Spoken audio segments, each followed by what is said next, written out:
Tu sais ce qui fait vraiment peur? Pas les monstres sous le lit, pas les ombres qui bougent, mais entendre quelqu'un parler à ton enfant quand il est seul dans sa chambre. Je m'appelle Laura, maman depuis 8 mois. Et depuis 8 mois, mes nuits ressemblent à un combat entre la fatigue et la peur de ne pas me réveiller si mon bébé a besoin de moi. Alors j'ai acheté un babyphone audio, simple, efficace, posé sur ma table de chevet, toujours allumé. La première nuit, il grésillait un peu, comme un vieux talkie-walkie, rien d'anormal. Bruit blanc, respiration, petit son de bébé. Mais la troisième nuit, j'ai entendu quelque chose d'autre, une berceuse, douce, chantée à voix basse, par une femme. Mais ce n'était pas moi. Et dans la chambre, il n'y avait personne d'autre. Je me suis levée en panique, courue jusqu'au berceau. Mon fils dormait profondément. La pièce était vide, fenêtre fermée, porte verrouillée. Je suis restée là, figée, le babyphone dans la main. Silence complet. Comme si j'avais tout imaginé. Le lendemain, j'ai vérifié l'enregistrement. Rien. Pas de trace de la chanson. Les jours suivants, tout semblait normal. Jusqu'à ce que la voix revienne. Toujours la même mélodie. Toujours à la même heure. 3h06 du matin.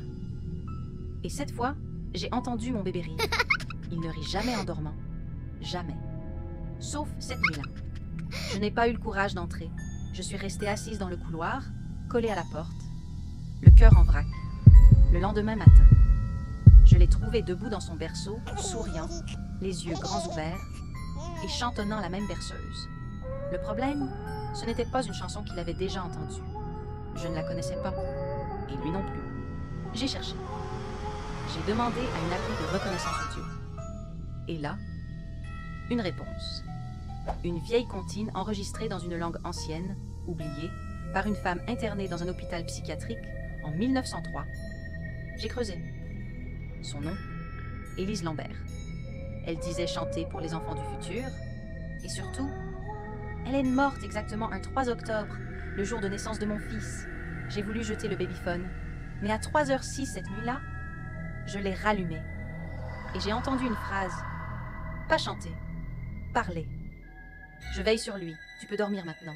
Depuis, plus rien. Plus de voix, plus de chansons. Mais chaque nuit, à 3h06, mon bébé ouvre les yeux, regarde le plafond et sourit. Tu crois aux anges gardiens, toi, ou aux esprits, qui n'ont jamais vraiment disparu? Si cette histoire t'a glacé le dos, abonne-toi. Il y en a d'autres, et certaines sont encore plus proches de la réalité que tu ne l'imagines.